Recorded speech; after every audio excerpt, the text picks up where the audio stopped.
Bah moi, je vais vous dire, mon cher Jérôme, la mondialisation me fatigue. Bah moi aussi. Toi aussi? Ouais. Et Benoît Dutertre aussi, il en parle dans son d'accord. livre. Est-ce qu'on a besoin d'aller faire fabriquer nos virus en Chine?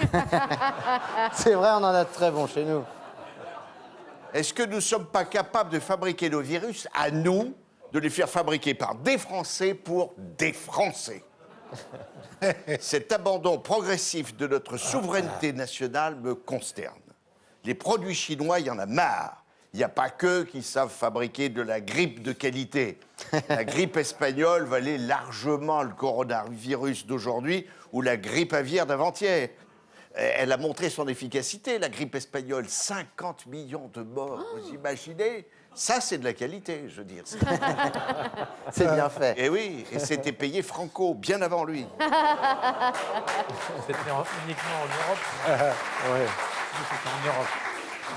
Pour rejoindre Benoît Dutertre, le virus de la dengue qui est né à l'hôtel de ville de Paris est très efficace.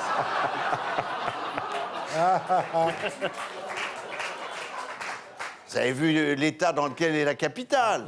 Ça marche très bien. Alors, de grâce, relocalisons d'urgence la fabrication de nos maladies, d'autant que pour obtenir un arrêt de travail, on n'a pas besoin de la grippe chinoise. On a la CGT qui fait ça très bien depuis des années.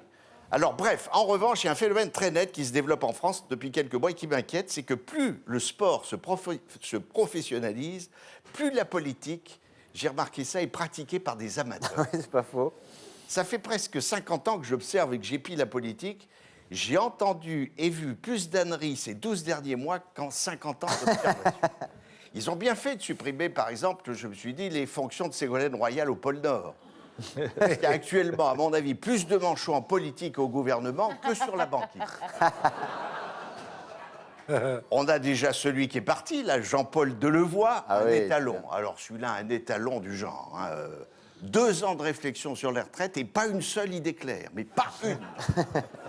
Avec tous ces mandats, vous me direz, il n'était plus un ministre, c'était plus un facteur. Il a eu des mandats de partout, c'est une sorte de Besancenot, vous voyez. Un facteur à risque, visiblement.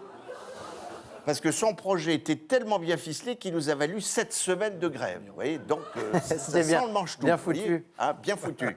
Même le Conseil d'État n'a rien compris à la réforme de Delevoye. Alors, si des magistrats de haut vol ne comprennent pas, comment voulez-vous que Philippe Martinez y pige quelque chose?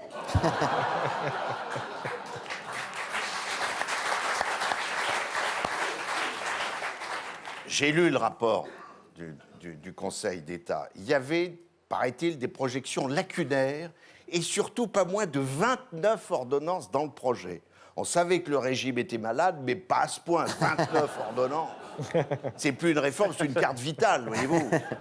Autre super manchot du gouvernement, Cricri. Cricri, le tombeur de gonzesse, Christophe Castaner. Ah, il est bien, on l'aime bien, on l'aime bien. Alors là, Christophe Castaner, qui vient d'interdire l'utilisation de grenades qui ne se fabriquent plus depuis 6 ans. C'est vrai qu'il a un côté rentemplant. Ah, il est trop formidable. merveilleux. lui. C'est Non, mais il est touchant. même. C'est du très lourd. Il est Oui, touchant. d'après son entourage, il devrait interdire dans les prochaines semaines l'utilisation de la baïonnette, du chasse-peau et des catapultes.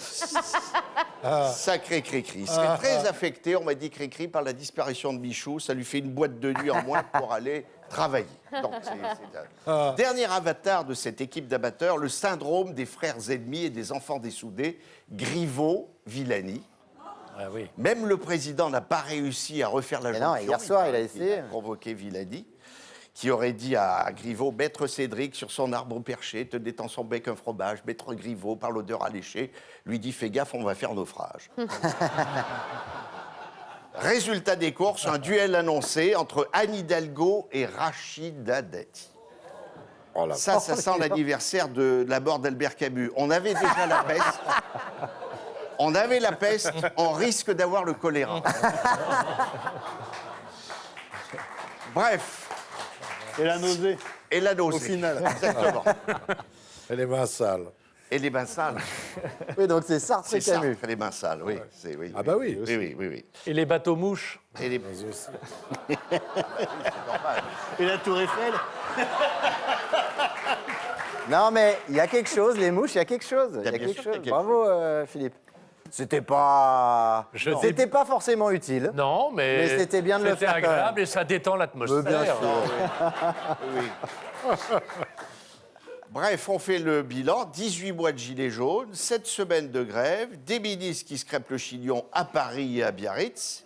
Il y en a un qui doit jubiler dans sa tombe, c'est le fameux baron Pierre de Coubertin, lui qui a toujours défendu l'amateurisme. Là, il a vraiment trouvé des professionnels. Bravo.